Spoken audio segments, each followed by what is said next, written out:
On this nice occasion, I'm Sana Khairunisa as Master of Ceremony today.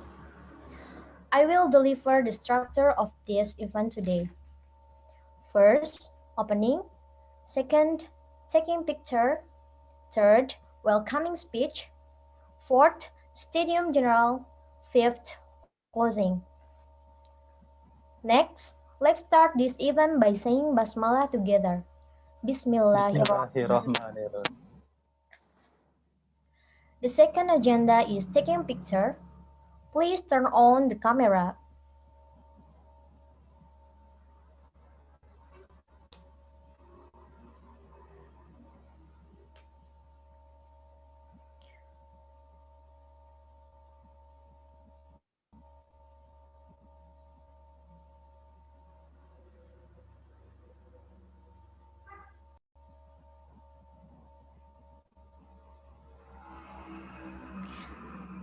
Thank you very much. You can keep turning on the camera during the activity today. Ladies and gentlemen, the next agenda is welcoming speech. It will be delivered by Ms. Rita Triyusnita SAMM as the Vice Dean of Faculty of Education and Teacher Training and the Faculty of Economics.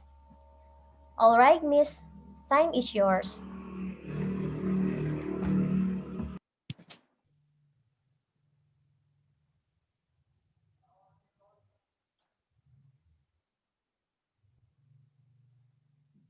Dengar tidak? Mohon maaf, ini barusan keluar masuk berapa kali. Ya, terdengar, Bu. Mistri.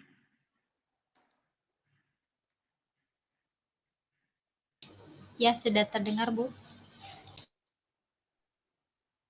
Sudah terdengar? Baik, mudah-mudahan lancar ya. A'udzubillahi minasyaitonirrajim. Bismillahirrahmanirrahim. Yang terhormat Bapak narasumber, Kang Ahmad Hasbullah MA. Yang terhormat Ketua Program Studi Pendidikan Bahasa Inggris Universitas Perjuangan Tasikmalaya. Yang terhormat Bapak dan Ibu dosen di lingkungan Prodi PPI dan lingkungan Universitas Perjuangan Tasikmalaya. Yang terhormat Bapak dan Ibu Panitia dan yang kami cintai, seluruh peserta Studium Generale, baik maupun dari luar universitas.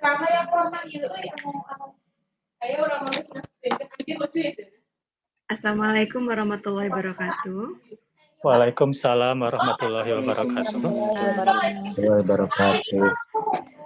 Alhamdulillah wa syukurillah kita panjatkan kehadirat ilahi Robbi bahwasanya pada hari ini kita dapat berkumpul dan bersilaturahmi meskipun secara virtual dalam kegiatan Studium General dengan tema From a Country Boy to a Global Citizen. Dan tidak lupa pula semoga salawat dan salam senantiasa tercurah untuk Nabi besar Muhammad SAW, untuk keluarganya, sahabatnya, dan seluruh umatnya hingga akhir zaman. Dan mudah-mudahan kita semua yang berada di sini termasuk ke dalam golongan umatnya. Amin ya Rabbal Alamin. Bapak, Ibu, dan Saudara yang kami cintai, hal pertama yang ingin kami sampaikan adalah rasa terima kasih kami atas kehadiran Bapak, Ibu, dan Saudara semua.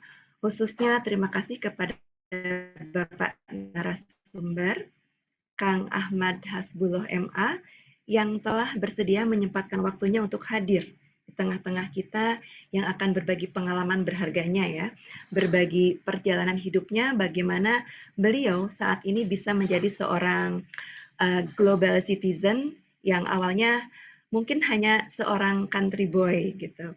Dan ini bukan hal yang tidak mungkin bagi kita semua untuk dapat mengikuti jejak beliau ya. Apalagi di zaman globalisasi yang sudah sangat ditunjang dengan kemajuan revolusi industri 4.0 dan juga era society 5.0. Berbagai sarana, fasilitas itu dapat kita pergunakan untuk meningkatkan kompetensi diri, memperluas jaringan silaturahim, dan sebagainya. Jadi sebetulnya di era globalisasi saat ini tidak ada alasan untuk sulit berkembang. Yang ada hanyalah malas dan kurangnya motivasi. Dan justru dua hal inilah yang bisa menyebabkan kita untuk tidak mampu berkreasi. Nah, untuk itulah khususnya program studi PBI Unper mengundang Kang Ahmad Hasbullah untuk memberikan pencerahan motivasi dan berbagai pengalaman, tips dan triksnya, dan mudah-mudahan kita semua dapat termotivasi semua di sini. Jadi jangan sia-siakan kesempatan yang ada ini, mumpung kita bertemu dengan seseorang yang penuh dengan banyak pengalaman, dan seringkali kita mendengar bahwa pengalaman itu adalah guru yang paling baik.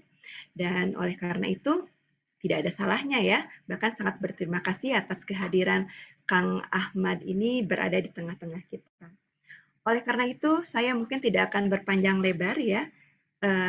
Mungkin kita semua sudah tidak sabar mendengarkan bagaimana perjalanan hidup beliau dari seorang country boy hingga menjadi seorang global citizen. Itu saja mungkin yang dapat kami sampaikan pada kesempatan kali ini. Mohon maaf atas segala kekurangannya, mohon maaf atas koneksi internet yang ini betul-betul sangat tidak mendukung hari ini. Sekali lagi mohon maaf, dan saya ucapkan selamat semuanya untuk melaksanakan mengikuti kegiatan pada hari ini, dan mudah-mudahan kita diberi keberkahan ya, rahmat dan limpahan karunia-Nya. Semoga apa yang kita dapatkan pada hari ini sangat bermanfaat bagi kita semua. Terima kasih sekali lagi. Wabillahi taufiq wal hidayah. Wassalamualaikum warahmatullahi wabarakatuh. Waalaikumsalam warahmatullahi wabarakatuh. Warahmatullahi wabarakatuh. Thank you for the remarks, Miss. And the next agenda is Studium Generale, which will be led by the moderator. Our moderator for today is Miss Wida Mulyanti, MPD. I will leave to Miss Wida. Time is yours. Ya, terima kasih, Sana. Bismillahirrahmanirrahim. Sudah ya suara saya? Rabbi shrahli sadri wa yassirli amri wahlul 'uqdatam min lisani yafqahu qawli. Assalamualaikum warahmatullahi wabarakatuh. Waalaikumsalam warahmatullahi wabarakatuh. Ya, alhamdulillah, I'm so glad that we can meet here in this Studium Generale in a month of Ramadan, which is full of blessing. Ya, okay, good afternoon, everyone. Good afternoon. Ya, kalau dilihat dari absensi nih ya, oke, ada Mistri. Saya sapa dulu Mistri, halo. Hai. Juga, ya, terus ada teman-teman dosen juga. Terima kasih sudah datang ya. Lalu di sini ada mahasiswa dari PBI dan juga luar PBI ya, tidak hanya dari PBI. Dan ini ada dari pasca sarjana ya, Ibu Rosmina Juhri ini juga hadir di sini. Terima kasih Ibu sudah hadir ya. So welcome, good afternoon everyone. Oke, nah sekarang saya akan menyapa ini orang yang paling penting ya di sini, Pak Abul. Pak Abul, halo. Nice to meet you ya Pak Abul, tadi kita sudah menyapa ya. Oke. Nice to meet you too. Ya, Pak Abul boleh ya saya manggilnya Pak Abul, soalnya katanya dipanggilnya Pak Abul saja. Yes, katanya. of course, yes, Okay. you can. Thank you. You're welcome. Ya, ini saya sudah tahu sedikit ya tentang Pak Abul ini, maka kita akan berbagi tentang riwayat pendidikan dan juga pengalaman kerjanya, yang tentu saja nanti akan dibahas lebih lanjut ya oleh Pak Abul. Okay, so riwayat pendidikannya Pak Abul ini, he graduated from STBAYA Pari Aba Bandung ya, di Bandung, with bachelor degree in English literature in 2006 ya. That's and correct. in 2009 for 3 months he attended summer school in Istanbul, Turki ya. Ini sebagai bagian dari acara yang dilaksanakan oleh pemerintah Turki ya, Pak. Yeah, that's correct. And in 2014, he graduated from California State University, Fresno, USA, with master degree in applied linguistics for TESOL option. Oke, Yeah. S1, S2-nya di luar, S1 di dalam, jadi dua-duanya ya. Oke, Yes. Sudah ya. Lalu working experience-nya ini pernah jadi news anchor selama 4 tahun di STV. Ini Pasundan Television ya. Yes. Dalam program Damar Parahyangan dari tahun 2004 sampai 2007. Oke, Bapak, ini Damar Parahyangan sepertinya saya suka menonton nih. And then in 2006 to 2011, 5 years ya, he was an English instructor in Telkom University Language Center. 2012 to 2014, for 2 years, he became an English instructor and office assistant for TOEFL classes at the American English Institute. And for 2014 to 2016, he was a high school teacher in Istanbul, Turkey. Okay, Turkey is on my bucket list actually. Yes, please, you can come and I will be your tour guide. Oh, really? That will be great. Okay, and he is currently working as an English instructor for British Petroleum Apprentices in Language Solution International, ya. Yes. Oke, dan selain itu juga beliau juga ini sering mengikuti forum-forum internasional, sering didelegasikan untuk mengikuti international conference. Dan mungkin masih banyak lagi ya, nanti akan dibahas oleh Bapak langsung ya. Insya Allah, yes. Oke, sebelumnya ini sebelum ke puncak acara, saya akan memberitahukan dahulu bahwa kuliah umum ini terdiri dari 3 sesi ya, in 3 session. The first one is the presentation by the speaker. Waktunya kurang lebih 45 menit. Lalu setelah itu sesi tanya jawab Q&A. Nah, nanti pada sesi ini bisa bertanya langsung dan teman-teman mahasiswa bisa menyalakan speaker apabila ingin bertanya ya. Turn on the speaker if you want to ask. Tapi apabila teman-teman mahasiswa ingin bertanya lewat chat box, itu boleh juga dan bisa dikirim pada saat sesi presentasi juga ya, agar nanti dapat mistampung dan nanti juga dapat ditanyakan pada sesi Q&A. Nah, lalu berikutnya sesi ketiga, pada sesi ini akan ada pemberian door prize. Yang berhak mendapat door prize itu adalah mahasiswa yang nanti ikut berpartisipasi pada sesi Q&A. Sesi tanya jawab ya, dan pemenang door prize itu akan dipilih oleh Pak Abul nih, oleh pembicara. Bapak tolong nanti bantu ya pilih. Yes, oke. Baik. Iya. Jadi nanti dipilih berdasarkan menurut pendapat Bapak aja mana yang terbaik ya, yang memberikan pertanyaan. Oke. Ya, webinar ini berjudul From a Country Boy to a Global Citizen. Nah, ini teman-teman mahasiswa udah pada belajar reviewing and predicting ya semuanya. Dari judul webinar ini ada kata from dan to. Nah, ini kemungkinan akan membahas proses ya, dan proses itu sangat berharga. Ini ada pepatah mengatakan, pengalaman adalah guru terbaik. Experience is a great teacher. Nah, kita bisa belajar dari pengalaman orang lain juga. We can learn from the experience of others, not only for our own experiences. Maka dari itu, inilah kesempatan baik buat teman-teman mahasiswa untuk dapat mengambil manfaat dari apa yang disampaikan oleh Pak Abul ya, Pak. Ya, insya Allah. Oke. Without further ado nih, Pak. Okay. The time is yours. Okay, thank you so much, Ms. Wida Mulyanti. Assalamualaikum warahmatullahi wabarakatuh. Hello everyone, good afternoon. Waalaikumsalam warahmatullahi wabarakatuh. Good afternoon, sir. Okay, thank you. I hope you are all well, safe, and also healthy. First of all, I would like to thank Universitas Perjuangan Tasikmalaya for inviting me in this very special occasion. So our topic for today will be related to teaching English and beyond with the title, From a Country Boy to a Global Citizen. So I want to highlight here that this presentation is a sharing session. And as the famous Indonesian proverb say, tak kenal maka tak sayang. So please let me introduce myself. Okay, so you can go to the second slide, please. Okay, can you go to the second slide? Okay, so my name is Ahmad Hasbullah, and you can call me Abul, Abul. Thank you. And I was born in Sukarame, a very small village in Garut province on the 16th of February. The year is still a secret. And I have graduated from California State University, Fresno in the USA, applied linguistics with visual option. And I am currently working for Language Solutions International, teaching English for oil and gas industry for British Petroleum apprentices. Sorry. And there are many hobbies that I have.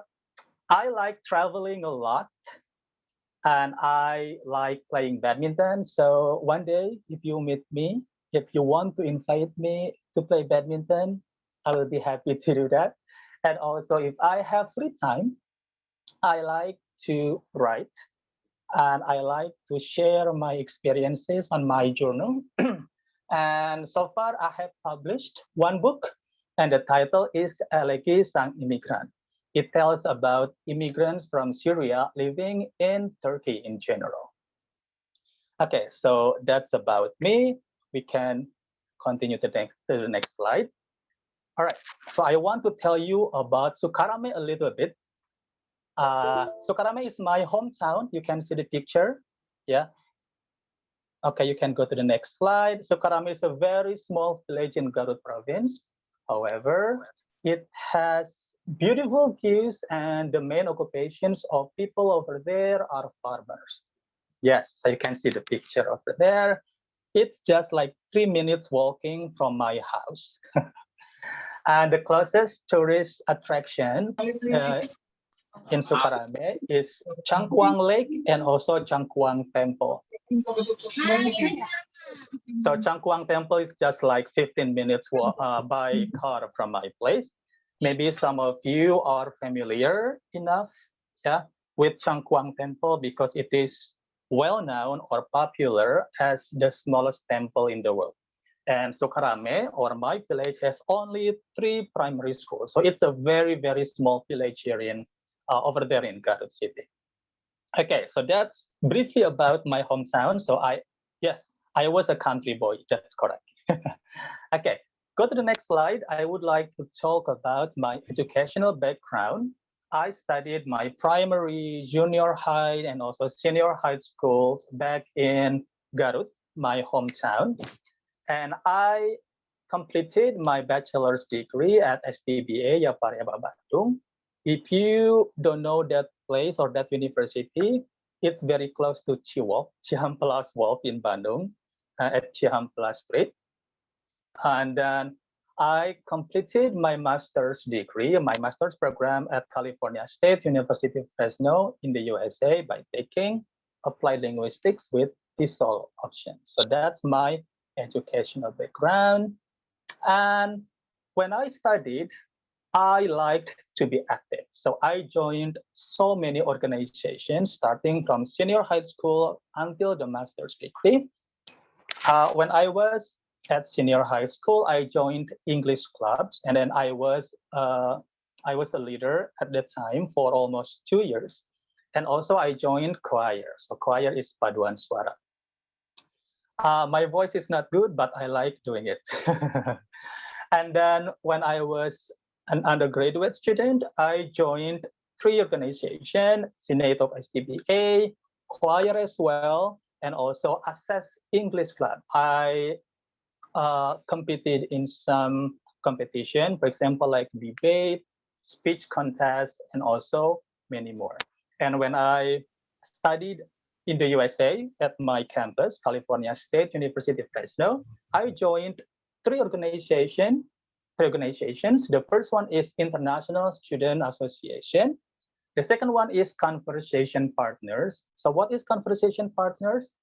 It's an organization to help international students who come to the US, but they didn't have good English. So I helped them, and they are international students from Korea, from Japan, from Saudi Arabia, and also from Mexico, from so many countries.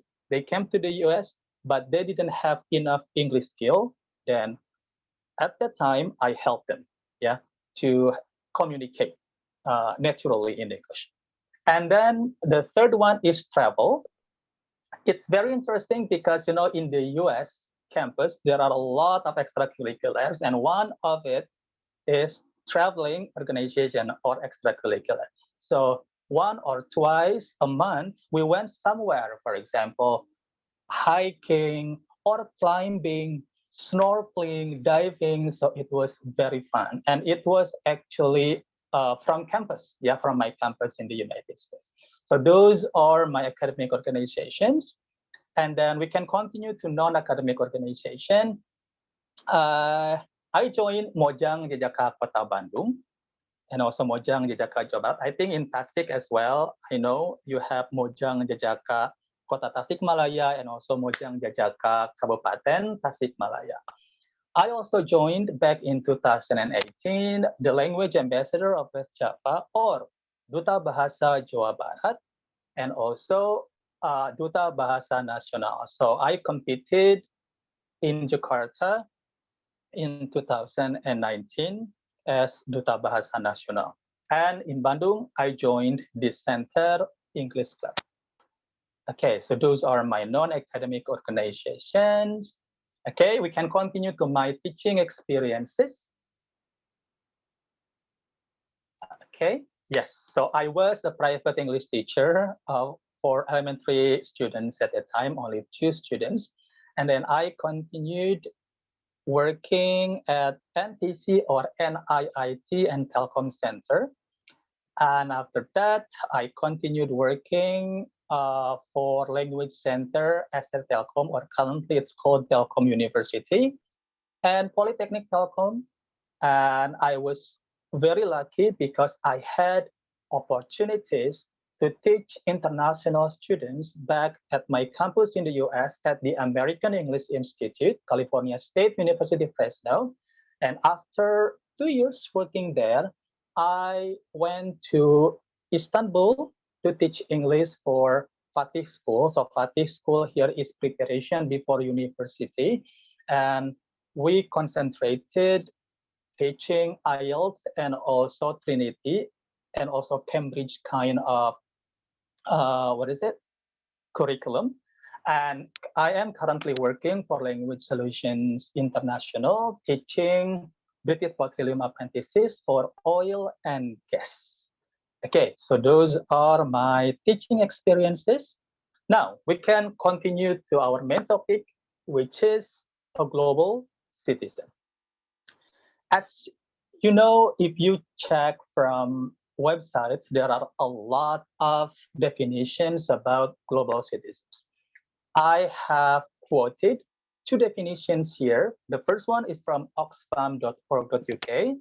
It says, a global citizen is someone who is aware of and understands the wider world and their place in it.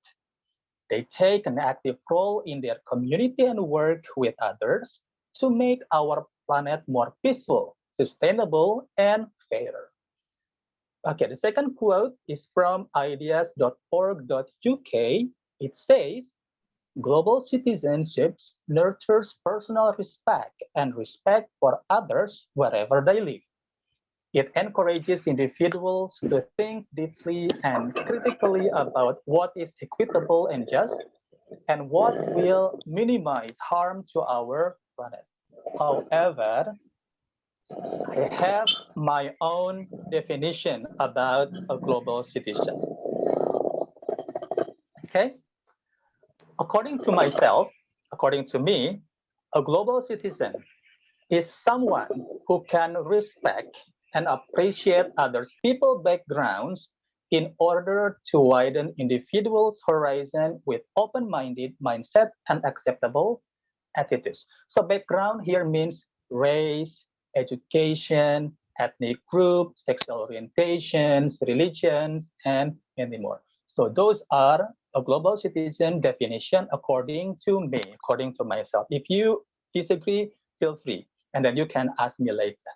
So am I a global citizen? I think you can give me that answer after I finish my presentation, whether I am a global citizen or not.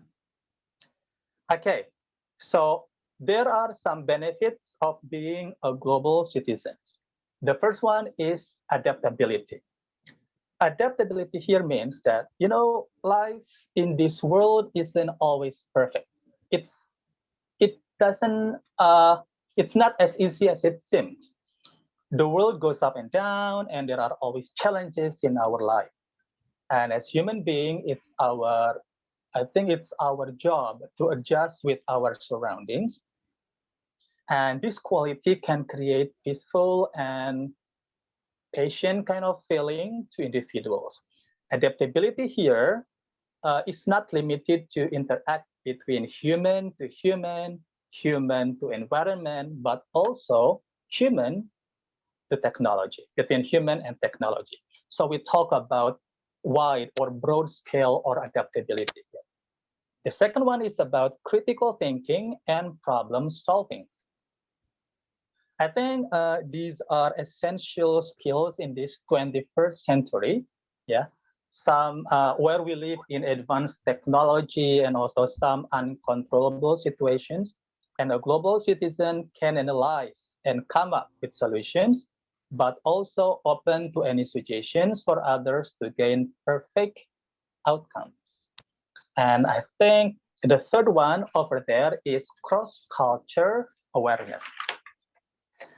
Understanding, in my opinion, that understanding and accepting other cultures are somehow challenging, yeah.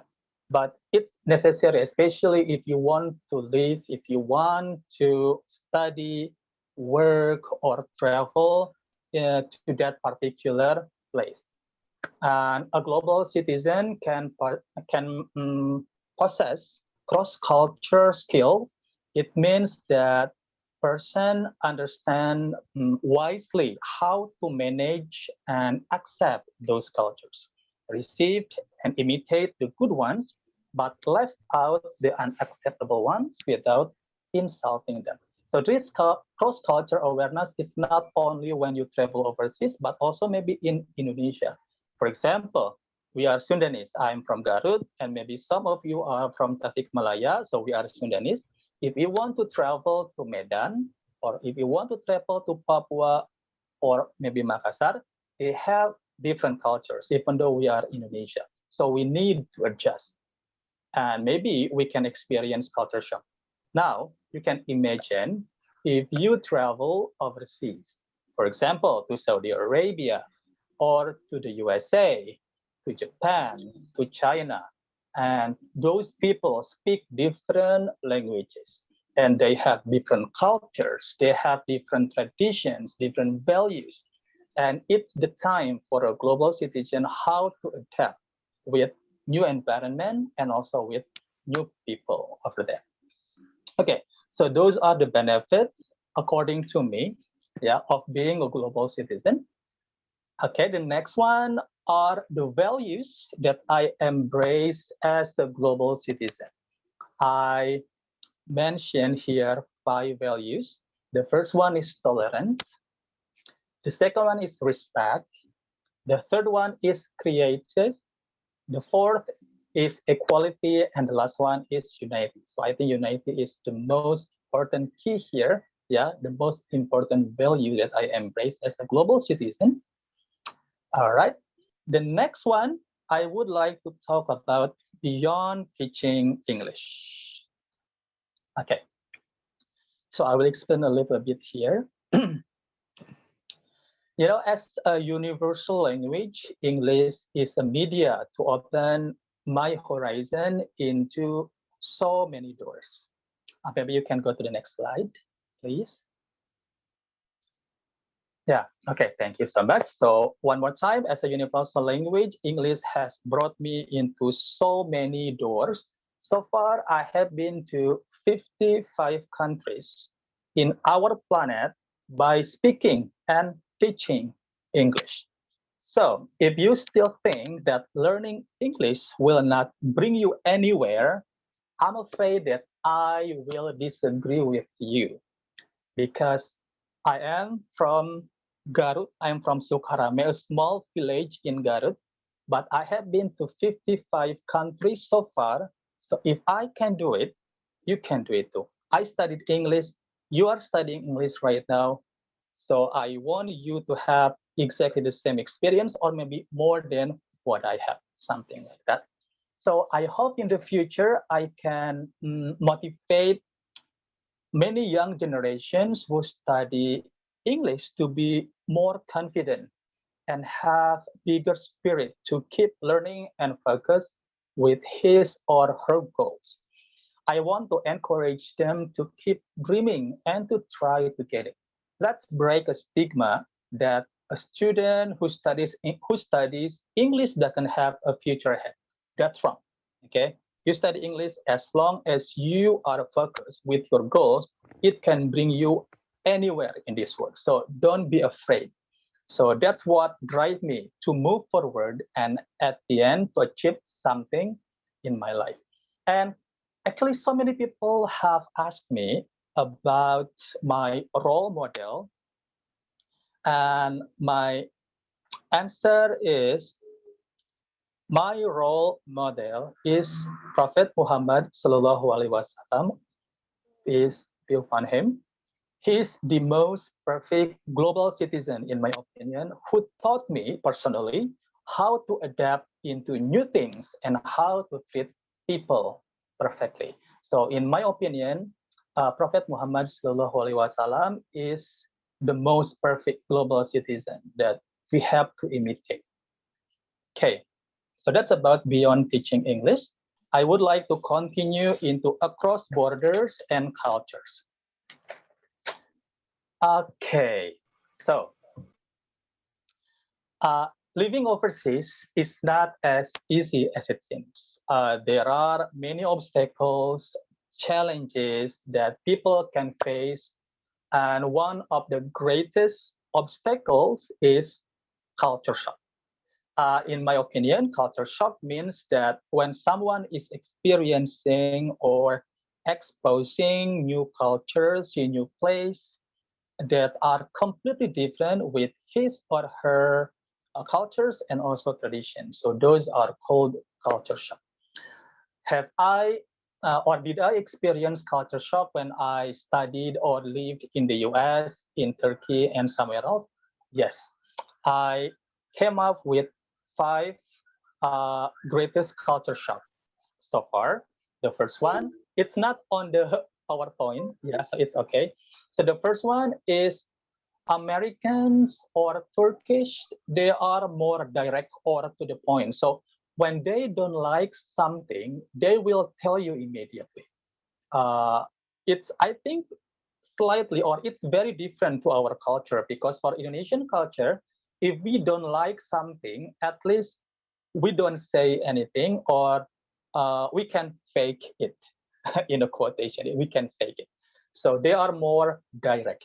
The second one is racism, even though we know that racism is can be found everywhere in this world, including here in our country. But back in the US, and back in the US, racism is bigger, I think, especially now at this time because of coronavirus. They have like Asian hate. There are some Asian people who were attacked by other fellow Americans, yeah, and some of them were passed away. So it's a very sad story. And then the third one is language barrier. For example, in the US, yeah, I studied in California, but USA is big. Okay, when I traveled to New York, they have Eastern accent. When I traveled to Texas, they have like Texas kind of accent. When I traveled to Chicago, they also speak different English accents, even though they speak American. So language barrier is also a culture shock for me because I think I exposed myself listening to Californian accent, but they have different kind of accents back in the USA. And number four is chauvinism. Yeah, chauvinism here means like one culture is much better than the others. So I think that one is also culture shock.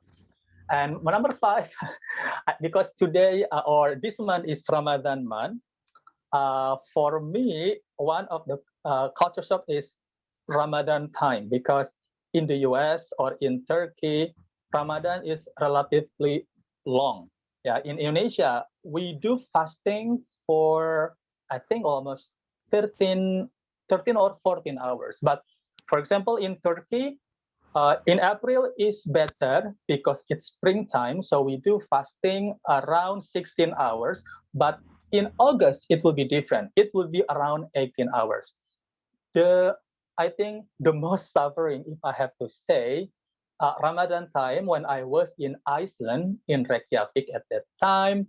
So I visited that country, and Ramadan was 20 hours. So you can imagine how difficult it was to do, or how difficult it is to do Ramadan overseas. So I think for us Indonesian, for us Indonesian, doing Ramadan in Indonesia is perfect.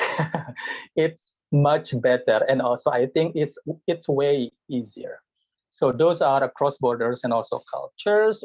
Talking about culture shocks, but actually we can handle, or we can, yeah, you can go to the next slide, because that is a picture of me with my two friends. uh, can you go up again, one slide ahead? No.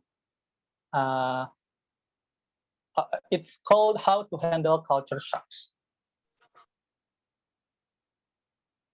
You can go up. Yes, that's correct. So culture shock can be handled. Yeah, of course. In my opinion, yeah, this is my experiences when I lived overseas. There are 6 points that I want to mention here. The first one is know your expectations in the future. Whenever I got culture shock, maybe you feel, I felt down at the time, like the first month or the second month in the USA, I felt sad. Yeah, I didn't know what to do, and also I felt everything was wrong. So then I thought about my goals in the future. So that I wanted to finish my study in the US. I wanted to get my dream in the future, something like that. And so I could battle my culture shock. The second one is focus on something positive.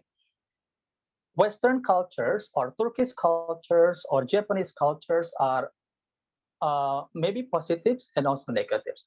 For me, I was focused on something positive. So for something positive, I could imitate their cultures or tradition, but if their cultures didn't fit me, I will just ignore it without insulting it. Okay, so focus on something positive.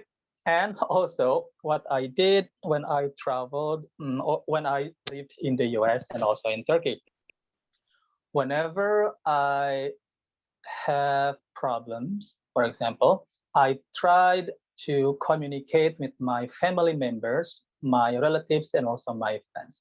Maybe they have never been to the US, they have never been to Istanbul, but maybe, or perhaps they can come up with solutions, or at least they can listen to our stories.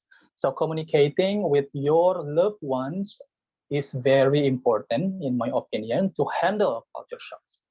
The next one, do not compare and start to accept your new environment.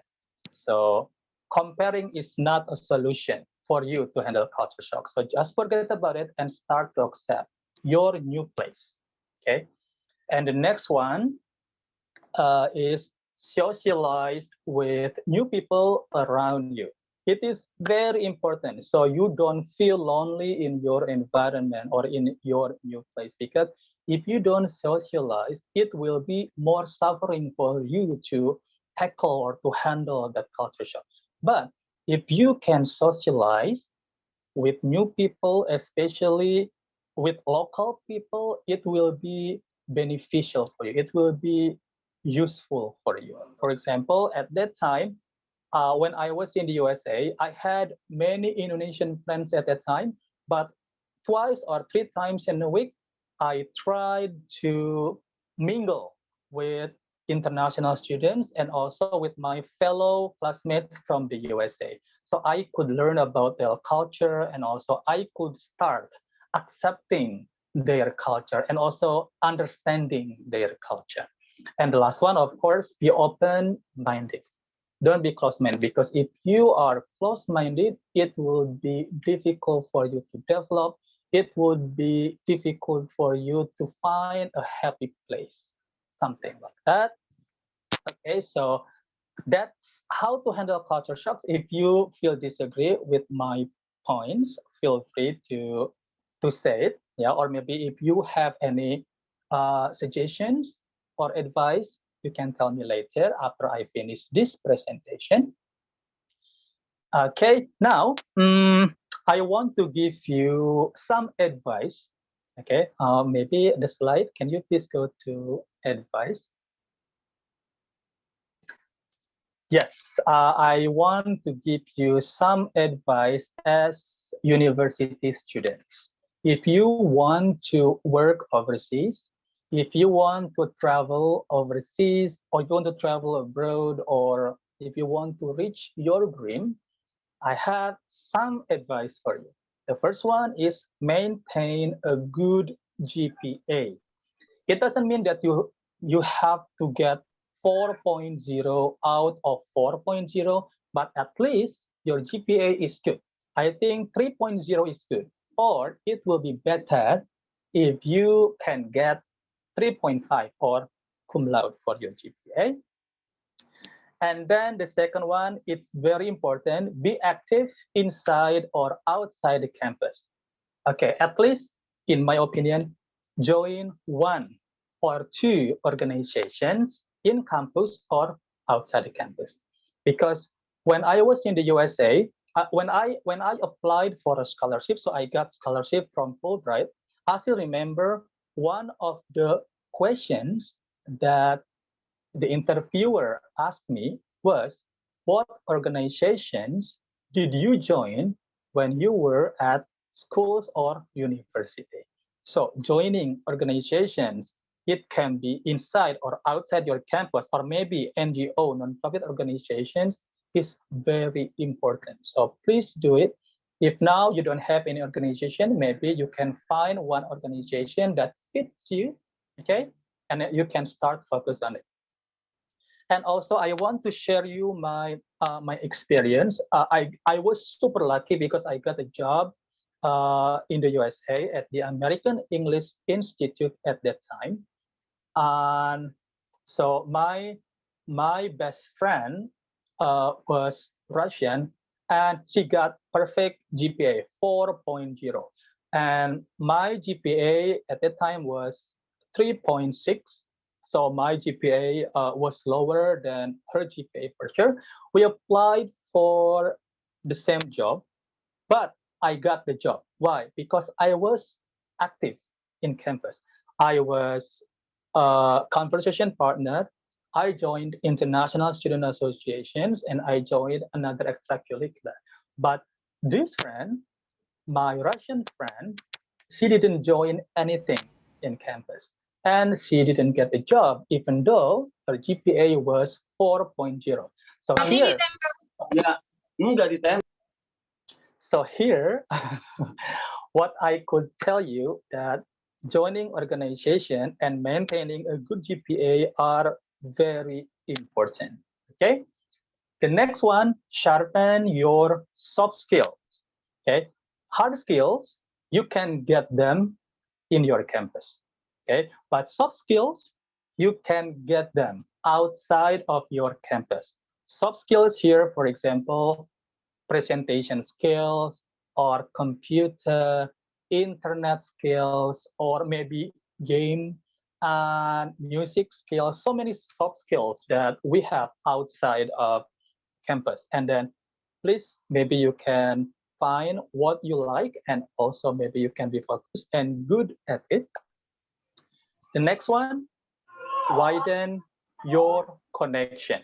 It is also important because if you have a lot of connection in your life, it would be easier for you to get information, maybe job information, maybe scholarship information, and many things. And the next one is be open-minded again and again. I always say be open-minded, don't close-minded. So be open-minded here means that we accept differences, yeah, in terms of culture, race, religions, and so on. And also we have to easily adapt, yeah, to new changes in our life. The next one, okay, don't hesitate. If you can dream it, you can do it, and I'm sure about that. Okay, that's always in my mind. I think if we can be focused with our goal, if we know what our goal is, and we try very hard to get it, you can achieve that goal. You can get that goal. Don't limit yourself, explore your hidden skills. Okay. And the last one is set goals beforehand and focus with it. So those are some advice that I can give you as university students if you want one day to work overseas or to study abroad. And next, okay, as I told you at the beginning of the presentation that this is a sharing session, so I would like to share some of my pictures, yeah, with you. I hope it doesn't make you sleep, especially in this Ramadan time. So this is my first picture. I attended Young Diplomat Forum in Athens, Greece at that time, and it was attended by many representatives from around, I think, like 68 different countries.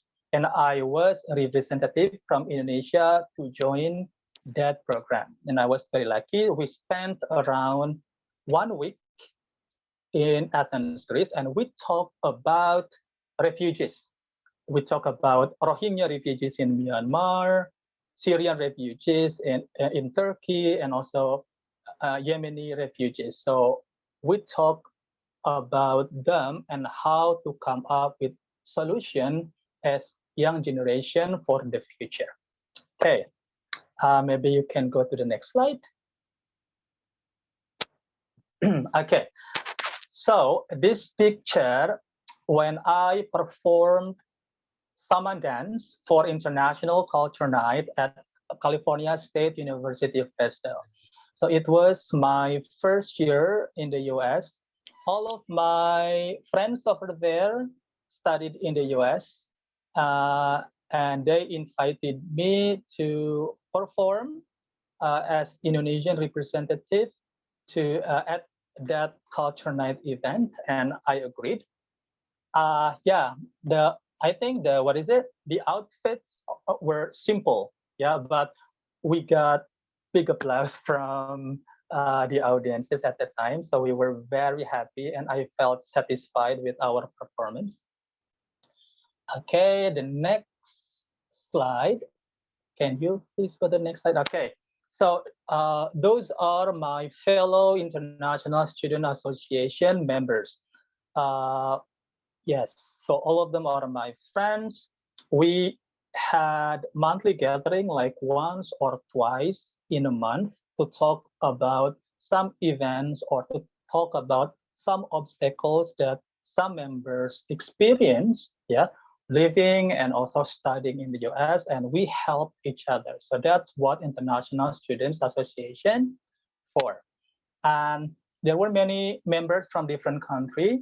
We had from Iran, from Mexico, a lot of members from Germany, and also many people from Japan, South Korea, and many other countries. Okay, next slide. Okay, so those are my co-workers at the American English Institute.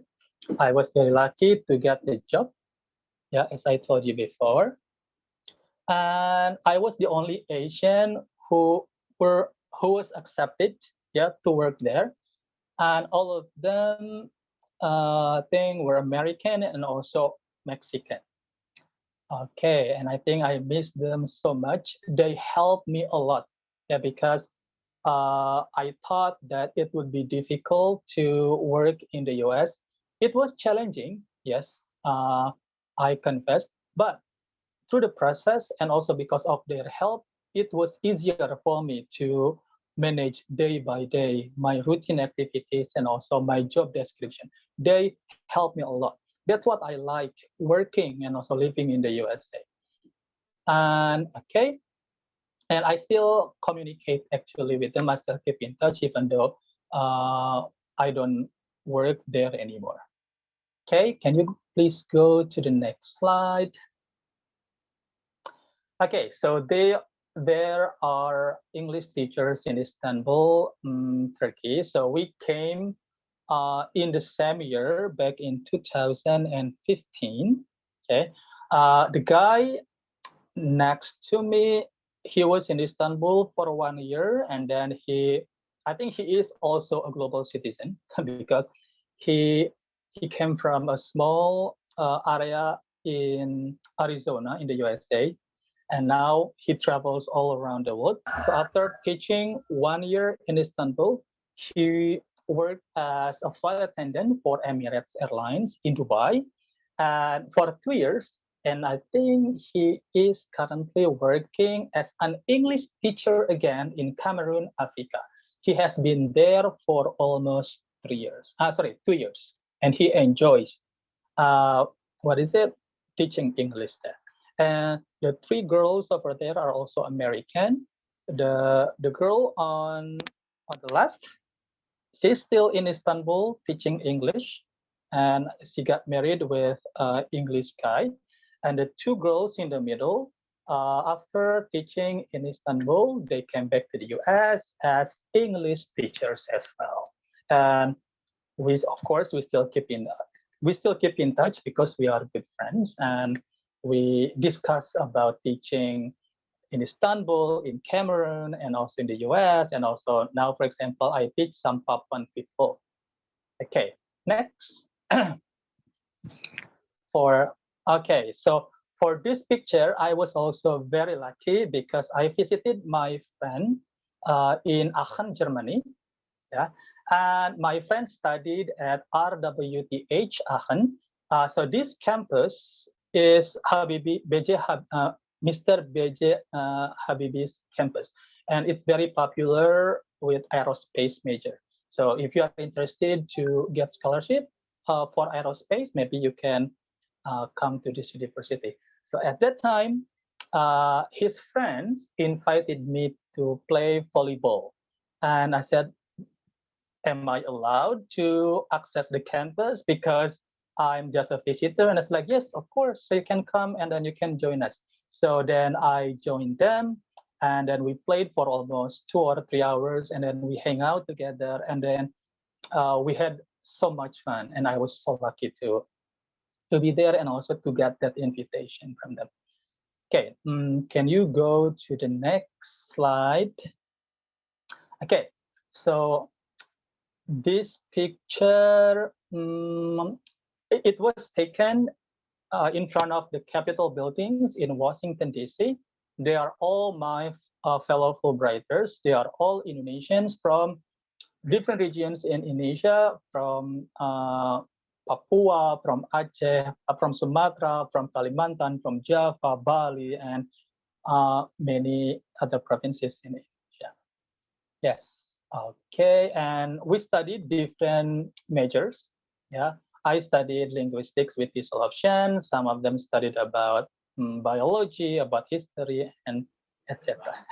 Thank you. Sorry for confusing you. Okay. I hope I don't talk too much. Okay. Next slide. Okay. Yes. So this picture was taken when I was promoting Indonesia in the USA my to students at the California State University Fresno. So I promoted Indonesian cultures and also traditions and also some places that are very popular in Indonesia. of course, Bali. And then at that time, Belitung, I promoted Belitung. I promoted, of course, Java, for example, Bromo, Yogyakarta with Borobudur, etc. I promoted Lombok and also Komodo Island. Yeah. Okay, next slide. For the next slide, yeah. So they were my classmates in the USA. I think this class was language acquisition class. Yeah, and if you can see in that picture, there is a lady with a dog because she's disabled. She couldn't see. And you know what I like about campus in the US? It's very accessible for everyone. Uh, for disabilities people, it's very good, yeah, to study, and they could access classroom easily. They could get help from if they want to access library, etc. And library in the USA mostly, yeah, are very good. And sometimes it's open for 24 hours, especially if you want to study more during your big day, for example, for your dissertation or for your thesis, or if you are going to have exams. Yeah. Okay, so those were my classmates. I think I missed them a lot. Okay, next, can you please go to the next slide? Yeah, this picture was taken when I visited my American family in Sarajevo, Bosnia and Herzegovina. So they were my American family, yeah, in the US. But when I worked in Istanbul, they moved to Sarajevo. And from Istanbul to Bosnia is not that far. So it's like 2 hours by flight, maybe like Jakarta to Bali. So I had opportunities at the time to meet them, and I was very lucky and I was happy. Okay, next. Okay, so this picture I think would be the last picture. Yeah, so it was taken when I was an MC or master of ceremony with an Indonesian outfit, and I was so glad to show them udeng, yeah, from Bali, and also batik clothes for the International Culture Night. And many of participants or audiences asked me what I was wearing at the time, and I told them that it was from Bali, and it is called udeng, and so on. Okay, and the girl in the middle, she's from China, and the guy on the right, he's from the United States. Okay, I think, yeah, those are the pictures that I can share you. So I can share my conclusion that a global citizen, in my opinion, is again an upgraded mindset we need for this current advanced situation in order to develop and create a better life in our universe by going and thinking global without ignoring individuals' original cultures and also traditions. So am I a global citizen? You can answer that question. Okay, and thank you so much. If you have any question, please feel free to ask me. And my quote is, embrace your life and be awesome by having global citizens attitude and also mindset. Okay, so maybe we can open question and answer section, if you don't mind, moderator.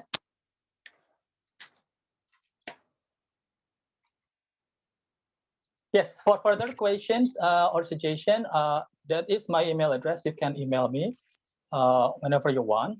And also maybe you can send a message via WhatsApp.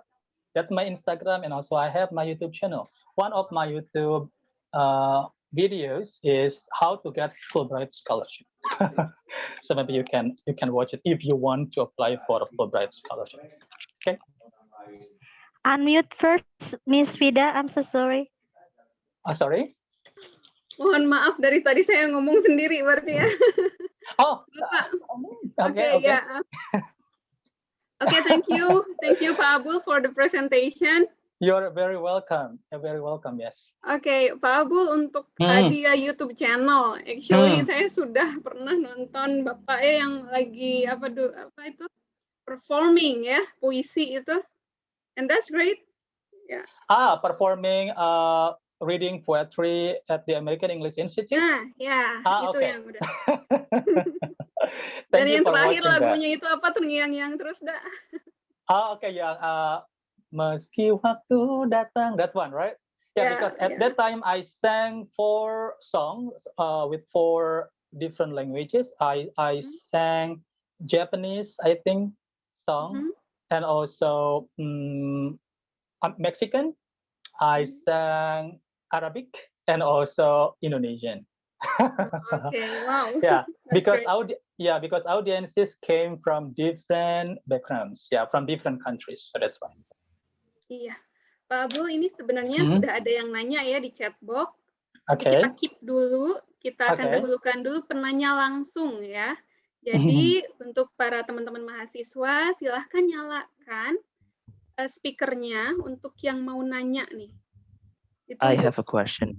Okay. Ya, please. silahkan. So my name is Afif Abduzaki Pradana, and I am the student of English Education Department in Universitas Perjuangan.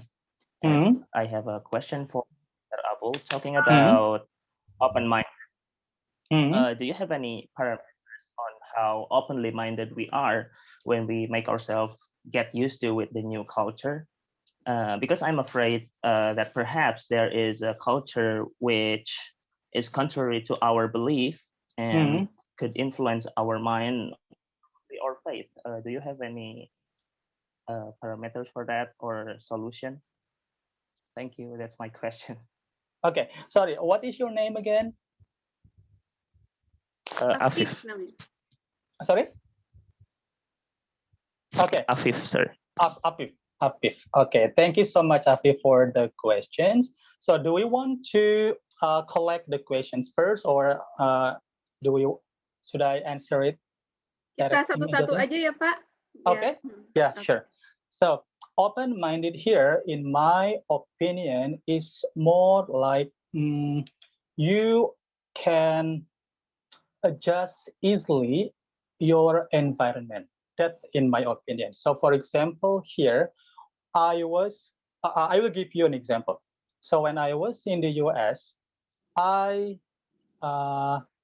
I was in a community where many people were non-Muslim, and then they told me that is it hard to be Muslim or it is not hard, and also what about this what is it, hijab, and they asked me a lot of questions, and then why don't you drink alcohol, and also why this and that, and there were many questions that asked me regarding my cultures. And I told them that I have to embrace my cultures itself, and also I have to keep it, and I have to, but also I have to respect them. I mean, if they want to drink, let's go ahead. But for me, I will not drink. Honestly, when I was in the US, for some occasions, I went to parties, but over there, I didn't drink. So when they asked me, what kind of drink do you want? Or do you want wine? Do you want beer? But I said like, no, just orange juice or just water. And it's like, why? Because I didn't drink alcohol. And at that time, I said like, oh, okay. They respected me. That they said like, are you a Muslim? Yes, I'm a Muslim. They respected me as Muslim, but also I respected them. I appreciated their cultures, that they like drinking, and it's about their habit. And I cannot say like, oh, drinking is not good, and you can go to hell if you drink alcohol or something like that. So of course, that's different belief. Yes, different belief, and also different kind of traditions that we have. For me, open-minded means like you respect and also you appreciate what others people have. Okay, so that's a parameter. If you can accept and also respect them, And even though it is contrary, even though it's very different with your cultures or traditions, that's what open-minded is. That's in my opinion. Yeah. And so far, Okay. I know it's very challenging to accept, yeah, and also to appreciate the differences, but that's the key. Yeah. Respect them. That's the key. If you want to travel overseas, if you want to make your life happy, I think you have to respect each other. Iya, Because a sebenarnya good itu. person, yeah, because a Jadi, good person, yes, go ahead. iya bener Bapak, mengurangi konflik ya Pak ya. True, that's right. Karena Yeah. di dalam our religions juga ya agamamu agamamu, agamaku gitu. Jadi Yes, kita that's saling true. masing-masing aja, kita saling Yeah. menghormati. Yeah, that's true. Yeah, I mean, like that's and also open-minded here. For example, like some cultures are good, some cultures are bad. For Yeah. good one, we can imitate, right? And for the Yeah. bad one, we can just ignore it, but do not insult, because insulting, that's a root of crisis. That's a root of war, right? Or conflict. Okay. So yeah, again, respect and appreciate each other. That's the key for open-minded. Oke, sudah jelas ya Afif? Bagaimana? I hope it's clear. I hope Jelas it's sekali clear. sepertinya ini ya. Oke, kita lanjut ya ke penanya kedua. Silahkan nyalakan speakernya untuk penanya kedua. Saya Miss Wida. Iya, mangga Ibu. Halo Ibu Wida. Langsung ya, sekarang tadi ada di chat sih, tapi lebih baik langsung ya Bu, silahkan. Terima kasih Mr. Wida dan Mr. Ahmad Hasbullah as a Ya, Ibu. speaker today. My name Rosmina Zuhri, student English Education Pasca Sarjana Indra Jakarta. Okay. Thank you your time. What's the difference English education in Indonesia and your study education place in overseas? Okay. And the second question, Okay. you explain how the methods or strategies the student have high motivation to learn English. And Okay. finish, last question. What you work now? Okay. Where you work now? Indonesia? Okay. Yeah. Okay, thank you. Why you didn't work in overseas? Okay, Oke, thank Ibu, you. terima Thank you, kasih. sir. Ya, Bapak ini Assalamualaikum warahmatullahi pertanyaannya. wabarakatuh. Ya, Waalaikumsalam warahmatullahi wabarakatuh, Ibu. Bapak ini nomor 1 ya. What the difference English education in Indonesia and English education maybe in abroad ya, overseas. Jadi Overseas. perbedaannya mungkin jurusan bahasa Inggris di sini sama di sana gitu, Pak. Okay, yes. So to answer that question, I cannot compare just by one university. I studied my bachelor's degree at STBA, or the School of Foreign Languages, or we call it STBA Pariaba Bandung. And I completed my master's at California State University. If I can compare between two universities, because I don't know UPI, right? I don't know Universitas Perjuangan Tasikmalaya. I don't know your methods that you give to your students. But if I have to compare between STBA and also USA, in the USA, I also took prerequisite. Prereq means I had to take bachelor's degree classes. I think I took 3 classes at that time, and the biggest differences over there are the biggest differences were presentation. We had to do presentation a lot in the USA. Yeah, it's not only for master's degree students, but also for bachelor's degree students. At that time, I had to do presentation every week. And also paper. I had to write papers. I think those are differences about education in Indonesia and also abroad, in the USA. And sepertinya di Indonesia, di UPI itu udah mulai-mulai itu dari tahun saya S1 dulu, Pak. Oh, really? Okay. Ngikut mereka. Okay. Soalnya banyak presentasi. And also, I don't know again at other campus, but in the US, when you wrote a thesis or dissertation, it was very easy to manage your time. So, for example, I had an appointment with my lecturer at 3 o'clock, and I had to be on time. If I was late for 1 minute or 2 minutes, my lecturer didn't want to accept me. The door would be locked, or I couldn't enter his or her room. So that's what I like in the US. And also, the lecturer would be there. So if we had an appointment 4 o'clock, it should be 4 o'clock. If it is on a Wednesday, it would be Wednesday. There is no delay. There is no late from both, from the students and also from the lecturers. So that's what I like, yeah, about education system in the USA. Something like that. And the and also I think the facilities, yeah, in the US.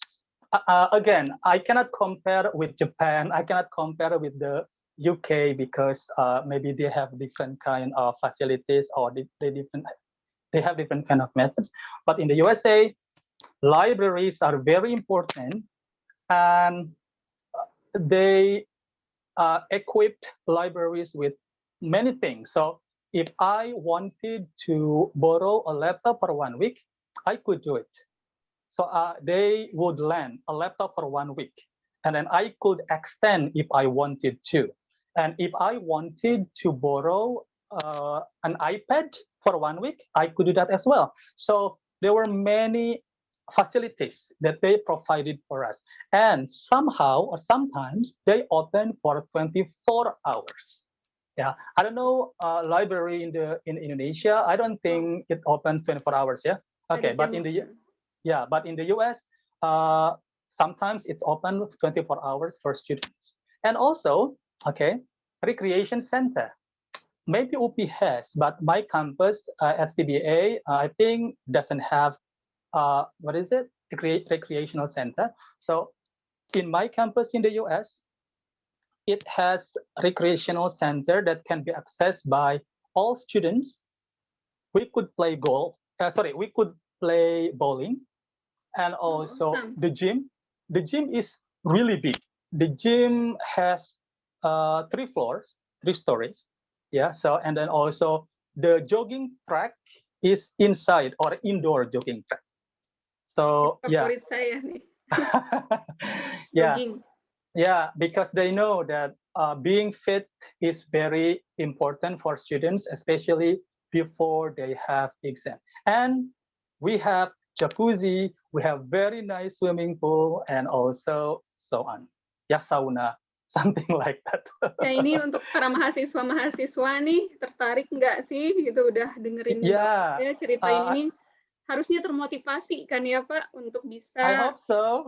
lanjut nanti Yes, kuliah but di luar yes, ya S2-nya. but Oke. Miss, many Indonesian actually are afraid to start. Yeah. For Ya, example, itu. yeah. For example, like this. How do you get scholarship? It's like, yeah, because I applied that scholarship. And I asked, have you applied? No, I'm afraid to apply. That's the most common answer that I have received from my fellow Indonesians. They are Ditambah afraid satu, before Pak. they try. Ditambah satu juga. What is that? Kalau orang kita tuh memang ada istilah makan nggak makan asal kumpul itu. Jadi yeah, kalau that's keluar right. tuh izin kadang susah juga. Right, yes. Apalagi Actually, cewek ya. True, that's right. I was born in Garut, in Sukarame, yeah. I think my mom was quite modern, but my dad is kind of old-fashioned. So when I got Fulbright scholarship, my mom supported me 100%. But my father didn't allow me. He didn't give me permission. Yeah, because he has never lived outside of Garut. So he was afraid if I stayed overseas, it would be problem for me, especially in the USA. You know, like we heard many bad things about USA from the news. So he didn't permit me to go to the US. But my mom told me, you are man. Okay, you can go wherever you want as long as you perform salat and also you read Al-Quran. I will support you 100%. That's what she said. And I was like, okay. Bertebaranlah kalian di muka bumi ini kan ya Pak, ada di Qurannya itu. Yeah, that's true. That's true. Yeah. Ya, Bapak, ini kita lanjut ke penanya ketiga ya. Mungkin Ibu Rosmina ini ada 3 pertanyaan, tapi kita keep dulu nanti ya. Kasihan yang lain soalnya. Oke. Silahkan yang lain, siapa yang akan nanya? Nyalakan speakernya. Halo? Ya, ini ada ya? Halo?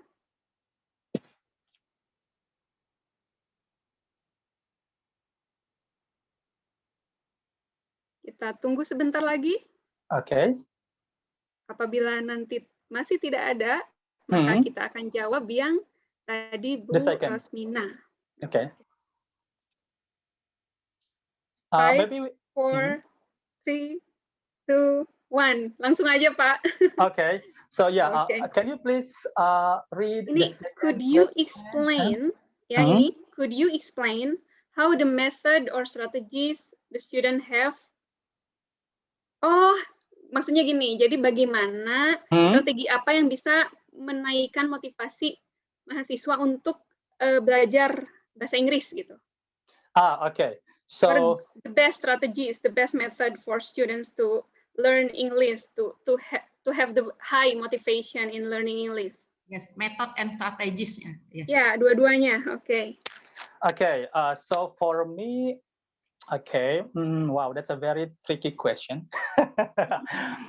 For me, what I like to share to my students to learn English, the first one is what is their goal in the future? Okay.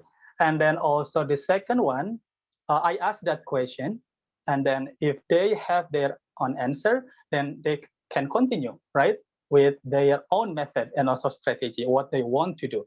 The second one is I always share my experiences traveling abroad, because I think many people, especially who study English, they want to travel, right? And also they want to communicate with native English speakers. To do that, okay, it's gonna be better if they go abroad. So I will share my experiences when I travel abroad, that it is the best strategy for people who learn English to study that particular language, right? So for example, what is the best way to study English? Go to the US. What is the best way to study Japanese? Go to Japan, because you will meet Japanese, you will meet American. You have to communicate with them. You can you will be able to know their cultures and so on. If the condition is like this, pandemic, we cannot go abroad outside our country, what should we do beside that? For me, I will ask their hobbies. For example, like, do you like watching movies? Many people like watching movies. They like listening to songs, right? I will tell them, like, okay, so for you to enhance your skills in English, you can listen to some English songs, and also maybe you can see the lyrics, you can get the definition, you can get the meaning of it, or keep watching something in English with the subtitle. So those are the methods, and also maybe like strategies to enhance their skills. Is it to enhance people's skill, or to improve student skills, or motivation? Ibu, student skill or motivation? Motivation sepertinya ya, menaikkan motivationnya. Yeah, so I think for motivation, I usually share my experiences traveling abroad. Okay.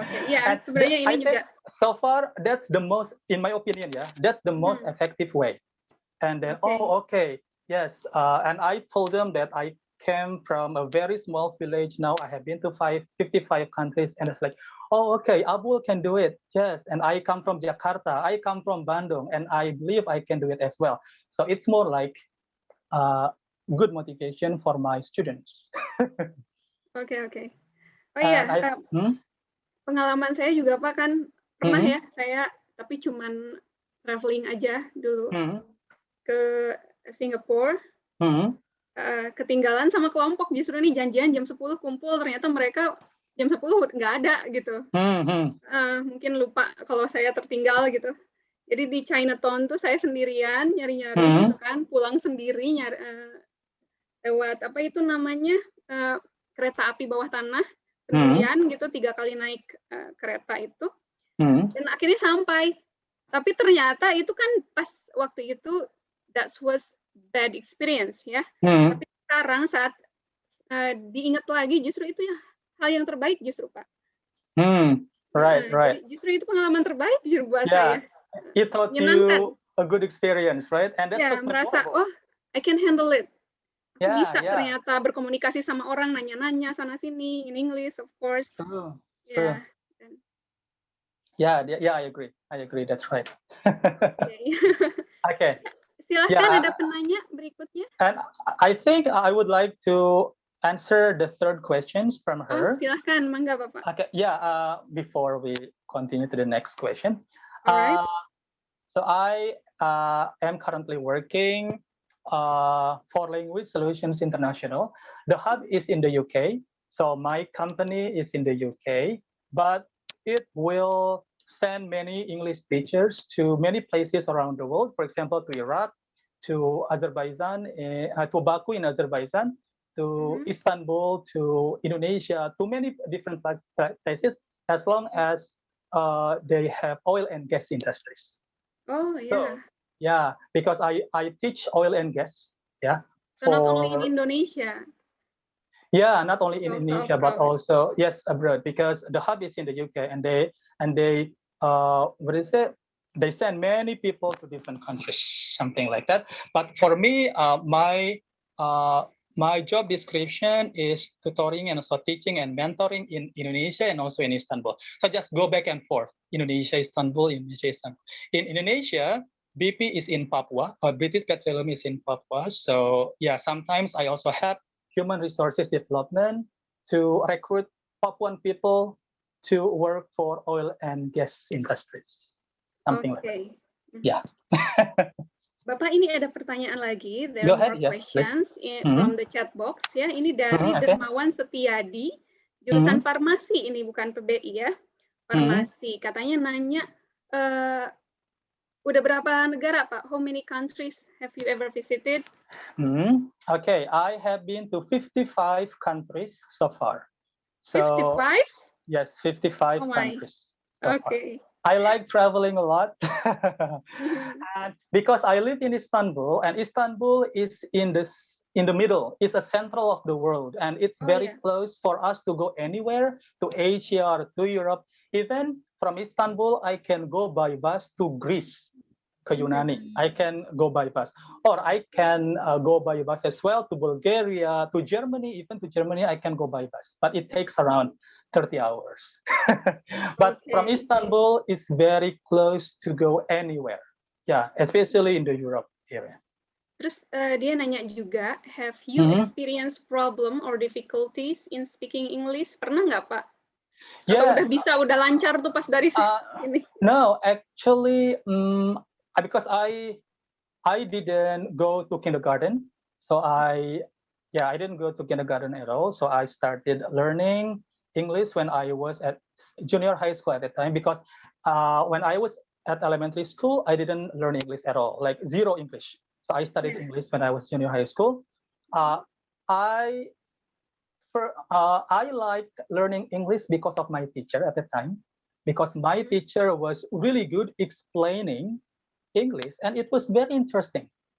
So she used very interesting method, using pictures, using this strategy, that strategy, and from that, I really like teaching English. So maybe that can be a motivation for the student to learn English, right? Iya, Bapak, jangankan anak-anak, sebenarnya kita aja ya, kalau dikasih pembelajaran yang menggunakan picture gitu kan masih tertarik. Yeah, that's true. But there were also some challenges that I faced when I learned English.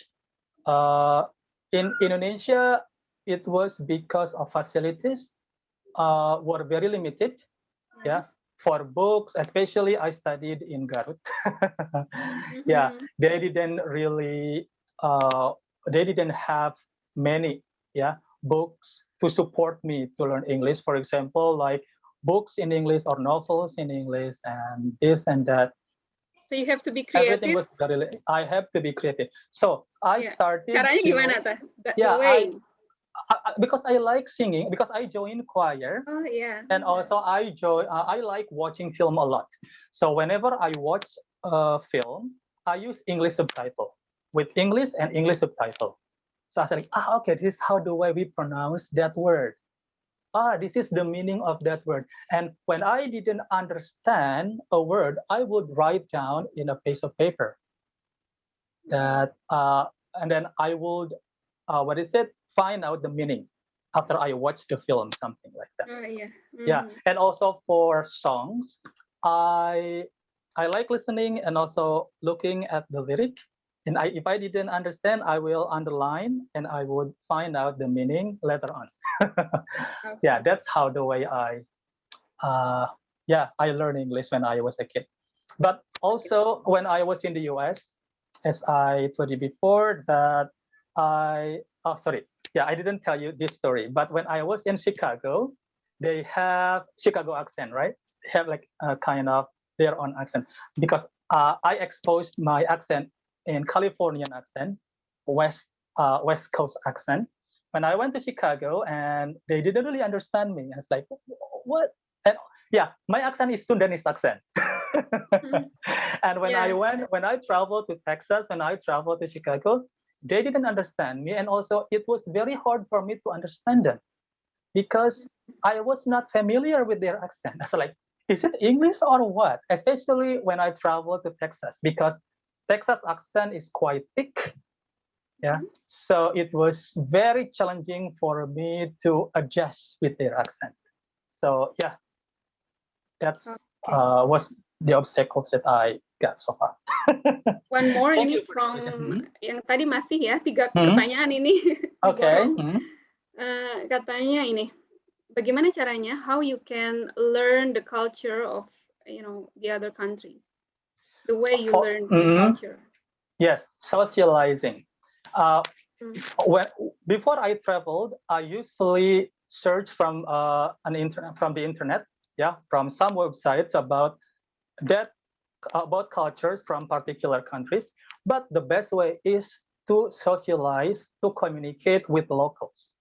That's what I like. So for example, I live in Istanbul, but I don't have Indonesian friends. Not because I don't want to communicate, I don't want to socialize with Indonesian, but because I want to know more about Turkish cultures. So now my friends are Turkish, and they show me about, in Turkey it should be like this, in Turkey it should be like that. So to learn, the best way to learn a particular culture is to communicate and also to mingle with them. Yes, I think that's the way. Yeah, thank you Bapak. Okay, thank you so much for thank you. Masih apa ya ini? Yeah, of course. Kita tunggu siapa nih yang ingin bertanya. Halo? Sebenarnya saya sudah punya pertanyaan Pak buat Bapak. Okay, tapi go ahead, yes. Takutnya ada orang yang lain gitu yang ingin bertanya. Sambil menunggu ya, saya tanya aja ya ke Bapak. Okay, go ahead, yes please. So, tadi saya tertarik sekali sama LD Sang Imigran, itu buku tulisan Bapak sendiri kan? Yes, that's right, I wrote that book. Dan ini adalah menurut saya, this is a big step ya, to be a global citizen, karena di sana Bapak berperan aktif dalam membantu ya masyarakat dunia gitu. Dengan adanya buku itu, nah saya pengen tahu lebih banyak tentang buku ini dan apa yang membuat Bapak terinspirasi nih ingin nulis buku ini. Okay, so whenever I talk about my book, I feel like goosebumps because I have to recall my memories regarding the Syrian refugees who are living in Istanbul at this moment. So in Istanbul, I lived in a cheap area where there are many Syrian refugees because this area is cheap. So there are many refugees coming from Africa, coming from Yemen, from especially from Syria. And every day I witnessed how they try to survive in a country which doesn't belong to them. Because they are Syrian, they speak Arabic.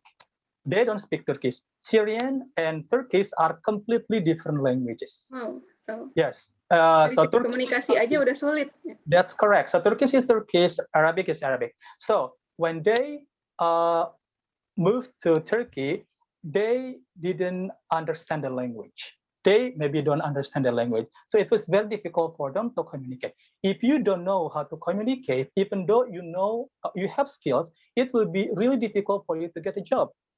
So the only way, maybe for some of them, they become beggars or they become stealers or they steal something, for example, like that.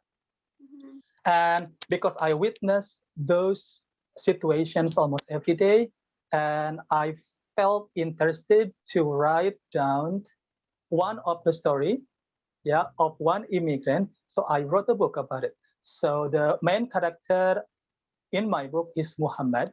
Uh, so he was a Syrian refugee, and so it was like 60%, 75% based on true story, and 25% actually came from my mind. Yeah, that book. Yeah. And it tells about an immigrant how to survive, and also about their dreams, and also what they want in their life. I think. Yeah. Every day I really want to cry if I see them because I cannot help much. And also I don't speak Arabic. But you already helped them actually. I hope so. Yeah, I really hope so. And also my dream is to because they also don't speak in English, so I really want to teach them at least basic English. For especially for children who are in camps, because there are a lot of people or Syrian refugees are living in camps or United Nations camps right now, and I really want to help them. At least not money, because I don't have money. Sharing not knowledge, stuff, but sharing knowledge, and also but maybe language. English. Yeah, language. Yeah. That's right. So maybe just basic things. Yeah. Mm-hmm. Like that. Yeah, and actually now I'm writing my second book, but I really hope that I can publish it maybe 3 months later. I really hope. So the first one, how can we get the book? It's a self-published, and it's sold out because all the benefits were donated to orphans at that time. Oh yeah. Yes, 100% of the benefits were donated to the orphans. You help them with money also, not only by teaching. But the orphans is in Depok. Yayasan Fadlan. Not in Istanbul, but it's in Indonesia, because I know that there are many unfortunate people in Indonesia who need support from us, and this yayasan has around, I think, more than 1,000 orphans to support. So I help them a little bit by donating. You help them so much. Oke, Bapak, kita ini lanjutkan lagi ya, soalnya ini ada yang nanya lagi. Dari ini di chat box, Seni Rojabi dari PBI ya. Did you experience culture shock when you were in Turkey? If so, how do you solve it? Kalau solve-nya itu udah ya, tapi experience-nya mungkin, Pak. Okay. Yes. Maybe culture shock, Ramadan, because Turkey is a Muslim country, but it's secular. It's different. It's very different because in Indonesia during Ramadan, you can open the shops or restaurants, but you have to close it, right? by curtains or something. Yeah, But in Turkey, no, it's just like in Europe. No. So everything is yeah. open. People can eat everywhere they want. They can eat on the street. They can drink on the street. They can do whatever they want. So it's a big challenge. It's a culture shock for me. And also the time is very long. Especially like 3 years ago when I did Ramadan in Istanbul, it was very long. It was almost 17 hours to do Ramadan over there. Yes. Yeah. So yeah, and also food. The food in Indonesia is relatively spicy, right? But in Turkey, no, they don't like spicy food at all. They have something like pepper, yeah, but it's different. In Indonesia, we have sauce, we have sambal, and so many things, and it's so delicious. But in Turkey, they don't have. So It's suitable with me, berarti Pak. Okay, so you don't like Soalnya saya spicy nggak food. suka yang lada-lada itu, saya nggak suka, nggak kuat gitu. Okay. Tapi kalau spicy kayak tadi apa, pepper, black pepper, ya itu. That's okay, yeah. So whenever I go to Turkey, I usually bring my own sauce. Bapak berarti seleranya selera sini ya? Yes, that's right. Because Indonesia. I'm Indonesian. I'm 100% Indonesian, and my tongue is Indonesian as well. Yeah. Okay. Yes. So those are the culture shocks. Ada lagi? Sebenarnya saya juga ada pertanyaan, tapi ini kita jawab dulu yang dari Novi Rizky. Ini dari PBI 2020. He wants to ask you how to manage your time when studying abroad. Managing your time. Karena kan tadi ngelihatnya, aduh Bapak itu kemana-mana gitu, gimana cara belajarnya gitu, nge-manage waktunya gitu, sibuk juga. Yes, when I was in the US, when I studied in the US, it was very tough, yeah, because I had to write papers, I had to prepare for my presentation. When the time for me to study, so I was focused for studying. I didn't go anywhere, and I traveled when I had summer vacation only. So and summer vacation in the US is 3 months. So it's a quite long time, yeah, for people to have fun. So for me, when the time is for studying, study. When the time is for traveling, travel. Jadi nikmati pada saat itu ya, at the moment ya. Yes, that's right. Enjoy at the moment ya. And doing also what you do at the moment ya. True. Yeah, true. And also sleeping is important. Managing the time for me is also sleeping, because if I don't have enough sleep, then it will be bad for me, right? For my concentration, I couldn't be focused. Circadian, ada istilahnya tuh? Circadian apa Pak? Ada istilahnya. Jadi memang kita manusia itu ya harus sesuai dengan waktu itu, harus ada waktu tidurnya gitu kan? That's right. Yeah, yeah. And also for Saturday night. Yes. Waktu tidurnya juga harus sesuai gitu kan. Tapi kalau Bapak kan jet lag gitu kan, gimana tuh menghadapi jet lag gitu? Oh, it is called circadian rhythm, right? Nah, circadian, what is called? Circadian rhythm. Circadian rhythm, ya. Yeah. Itu keganggu nggak? I don't think so, because sorry, what is your question again for the jet lag thing? Karena kan Bapak sering bepergian kemana-mana gitu kan. You go to this country, do you feel misalkan negara mana lah gitu, apakah yang jauh gitu, misalkan dari Indonesia ke Amerika kan benar-benar jauh kan gitu. Dan waktunya juga siang jadi malam, malam jadi siang, itu ngeganggu nggak gitu? Pusing atau apa, ke kesehatan ganggu nggak? Yes, maybe for the first and 2 weeks I felt that jet lag. Yeah, because I didn't get used to with the time, yeah, in the US. But after 2 weeks, and after I could manage to sleep enough, I could handle it. Yeah, I get used to it. 2 weeks, yeah, the time. Yeah, lumayan ya, lama 2 ya. weeks. Yeah, that's right. I think I needed 2 weeks to handle it. Yeah, the jet lag situation. Okay. Yeah.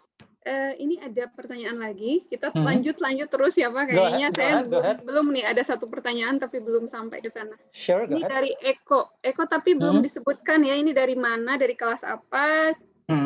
Ini Eko 2015 bukan ya? Jadi gini, halo Mister, katanya, could you give me advice to deal with racism about Asian issue because COVID-19? We stay in Europe or when you stay in Europe or US. Kan sekarang lagi itu Pak. Asian hate, ya. That's right. Asian hate, terutama Chinese ya. Yes, that's Itu right. gimana? Kita kan kena juga. How Yes, you deal with this? Yeah, to handle with this, I think for me, yeah, maybe everybody has different methods to deal with it or to handle it. For me, if we have a platform to raise our voice, maybe we can do it. So for example, like if there is a conference, if there is a seminar, how to handle this racism or Asian hate, maybe we can join that platform, yeah. Or if not, maybe it's gonna be better for us just to be safe, invigilate, and also we have to don't say something bad about other countries. So for example, like I experienced racism? Yes. So when I was in the US, at that time, I want to share my experience. So I was walking with my fellow Asian friends. So me from Indonesia, someone from Korea, from Japan, from China. So everybody was Asian. And then we were walking at the time. We wanted to go to a fair, yeah, atau pameran, yeah.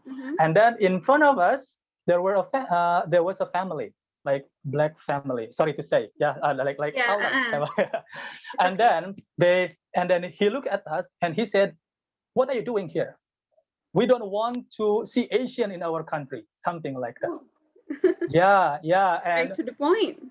Very, very to the point. It was direct, but we didn't say anything because if we try to answer, it would be bad. The situation would be worse. The best way for us was just to silent and try to avoid that person. The best Just reaction is to keep silent. Yes, that's keep silent good. And ignore it.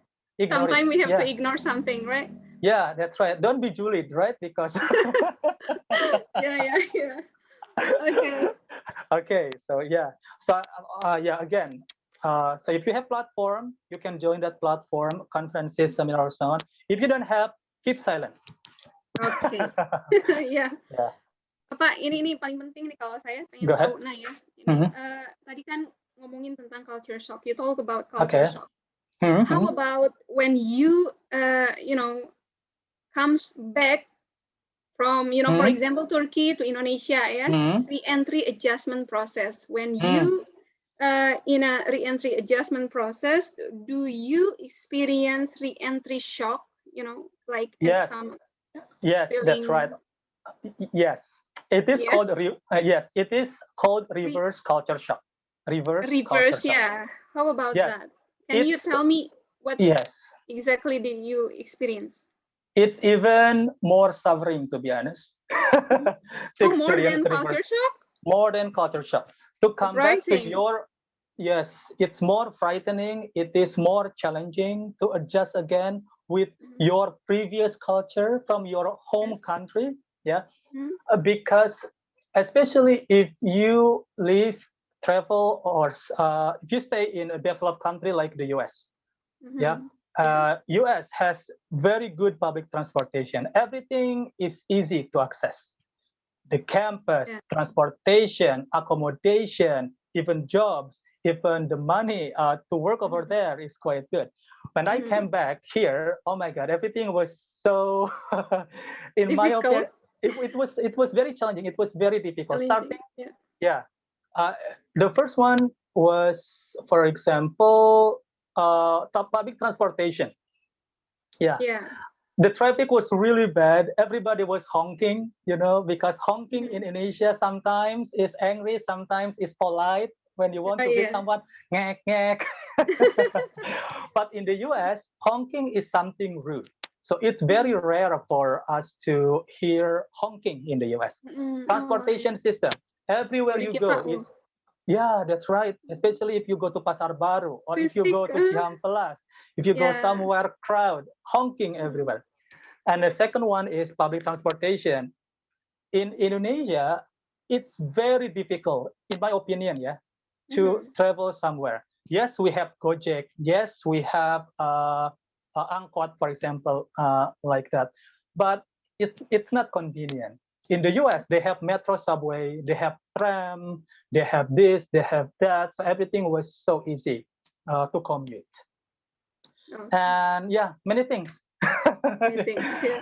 Many things. Oh my God, it was very suffering when I came back from the US. How do you adapt? How do you adapt and feel, you know, like you come back to home again and feel comfort? How do you adapt? It took a long time. It took a long time for me to adapt, to adjust. Maybe I needed around 2 weeks or 3 weeks. At the beginning, for the first week and 2 weeks, I kept mocking to this country. Oh my God, this country is so bad. This country is like this. This country is like that.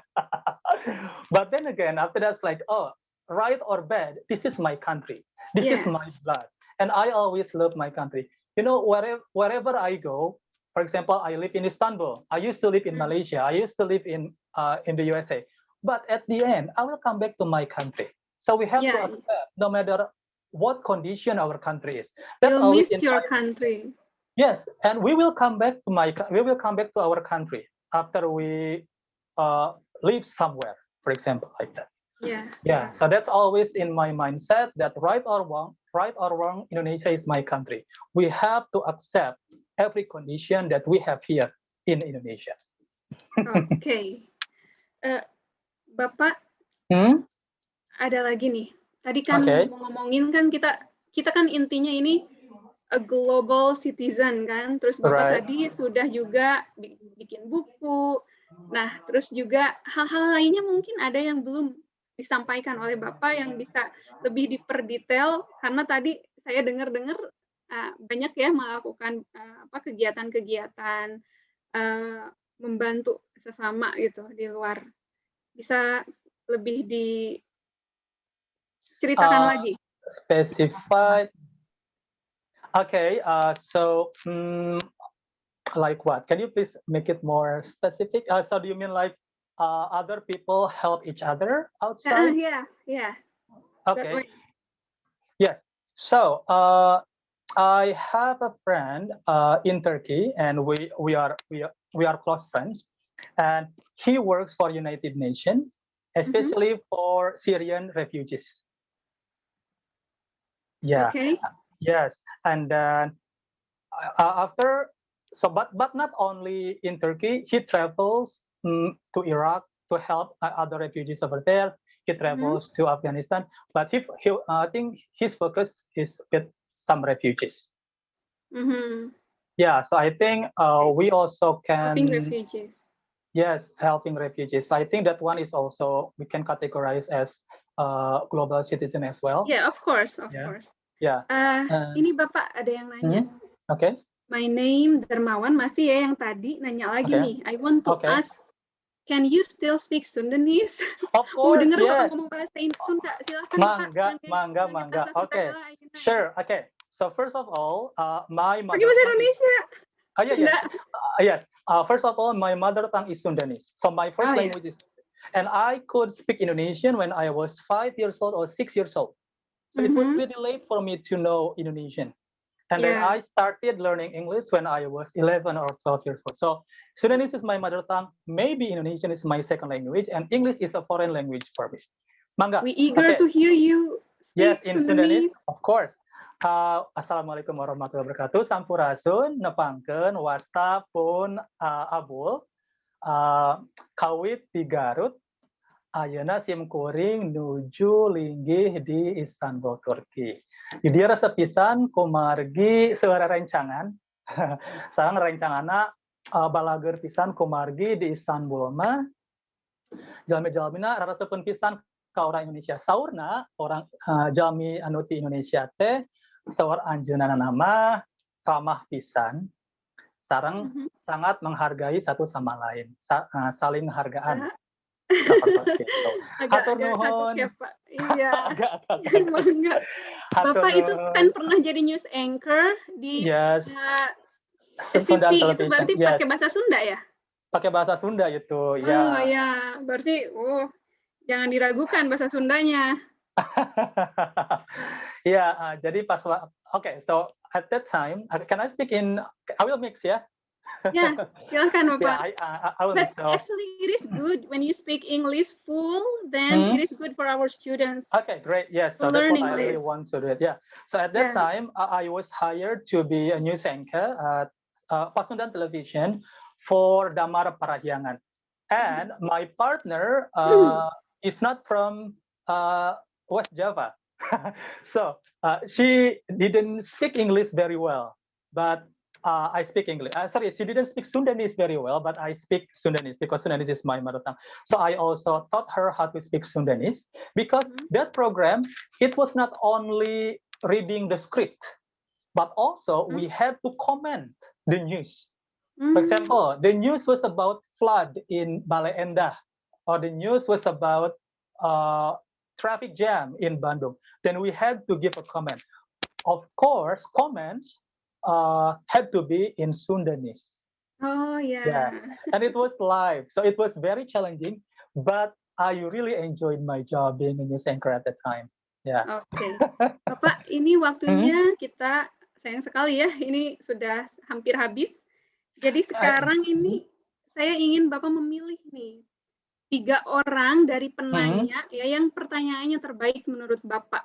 Silahkan dipilih ya. Oh my God, ini ada tadi Afif pertanyaannya pertama, lalu Dermawan Setiadi yang dari Farmasi, lalu ada Bu Rosmina Juhri, lalu ada Sheni dari PBI, lalu ada Novi yang bertanya memanage time ya, lalu ada Eko.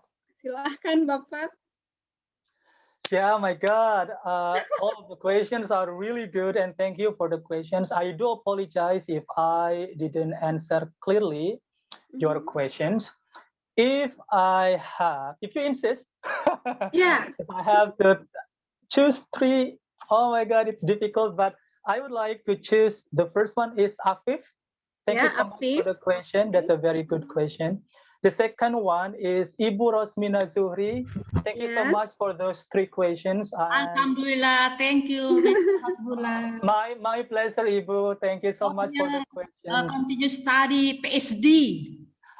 Okay. Yes, Bu, I'm still bleeding, Bu, master's program. I'm thinking about it, but I'm thinking. So are you learning PhD? What? Are you PhD student now? I okay. already PhD civil engineering. I see. Okay. All right. Okay. Well, congratulations. Now I'm continue study for master English education. I see. Okay. All right. Well, congratulations. Yes. I hope everything is smooth for you. What is your gift? Okay. For me, sir. Oh, sorry. What is your gift? Okay. I think university will tell you what the gift will be. Yes. Lumayan lah ya Bu, digunakan mungkin ada mug, ada apa nanti. Sebenarnya saya juga karena acak ini random barang-barangnya, jadi nanti aja ya Bu, surprise. Surprise. Surprise. Okay. And the third one, The third one. I choose Dermawan. Dermawan. Okay. Yes, thank you for the questions. Yes, 3. Afif, Ibu Rosmina Zuhri, and also Dermawan. Selamat untuk ketiga penerima hadiah door prize ini ya. And again, if you don't feel satisfied with my presentation or with my answers, or if you have any suggestions or comments regarding this presentation, you can text me via WhatsApp. You can email me. You can communicate with me. Please keep in touch. And one day, if you come to Istanbul, please come. I will be your tour guide. I will be the best tour guide. Really, I really want to go there. Promise me. Yeah, okay, all right. Okay, ya. Jadi ini kesimpulannya ya Pak, kita juga bisa menjadi bagian dari masyarakat dunia. We can be a global citizen jika kita mempunyai sikap toleran, mampu menghargai orang lain, memperlakukan manusia tanpa pandang bulu, tidak dilihat dari warna kulit, kekayaan, jabatan, and so on and so forth. Kita juga harus kreatif, kita juga harus mampu tetap bersatu di tengah konflik. Jadi kalaupun ada konflik, jangan benci orangnya, jangan benci kelompoknya, selesaikan permasalahannya. Ya. Yes, by communicating, that's right. By communicating. Kita ini bisa jadi global citizen dengan melakukan hal-hal kecil yang positif. Jadi jangan takut kalau kamu tidak bisa ikut andil ya. Jadi bisa ikut andil seperti contohnya helping others ya. Lalu berpikir kritis dalam memilih hal baik dan hal buruk seperti yang tadi Bapak katakan ya, harus pinter-pinter milih. Lalu ya selama itu raising our sense of humanity, we already called a global citizen. But by studying and working abroad seperti apa yang telah Bapak Abul lakukan ya dan sedang dilakukan oleh Pak Abul ya, you did and you still do ya Pak Abul. Yes. Ini menambah kesadaran kita akan peran sebagai global citizen, traveling as global citizen. How wonderful that is. Ya, terima kasih Pak Abul. Thank you so much. Berbagi ilmu. Mudah-mudahan kedepannya kita dapat bekerja sama lagi ya dan tetap menjalin silaturahmi yang baik ya Pak. Please keep in touch. Yes, please keep in touch. Terima kasih juga kepada rekan-rekan dosen dan teman-teman mahasiswa. Untuk menutup kuliah umum ini, saya suka penggalan lirik lagu ini. If you care enough for a living, make a better place for you and for me, and the entire human race. Heal the world. MG. Wassalamualaikum warahmatullahi wabarakatuh. Waalaikumsalam warahmatullahi wabarakatuh. Thank you so much Pak Abu. What a great presentation. Nanti kalau kembali ke Garut harus ke Tasik, ke Unpar ya Pak. I have family in Tasik actually. Yes, I want to visit the university. Yes, I really want to one day. Yeah. Thank you. Thank you. Thank you so much. Thank you for the lecturing. I hope the material is useful all of us. Ladies and gentlemen, finally we go to the last session. Let's close this event by saying Hamdalah together. Alhamdulillahirrabbilalamin. I'm Sano Khairunisa as Master of Ceremony today. Thank you very much for joining the activity and your great attention and participation. Announcement, untuk teman-teman yang mengikuti webinar kali ini, sertifikat akan dikirim secara berkala melalui email.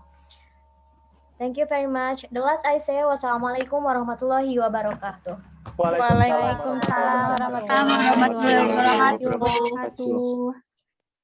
Ya, terima kasih.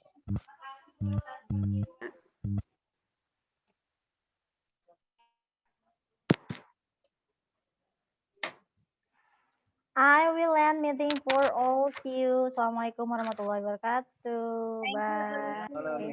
Waalaikumsalam.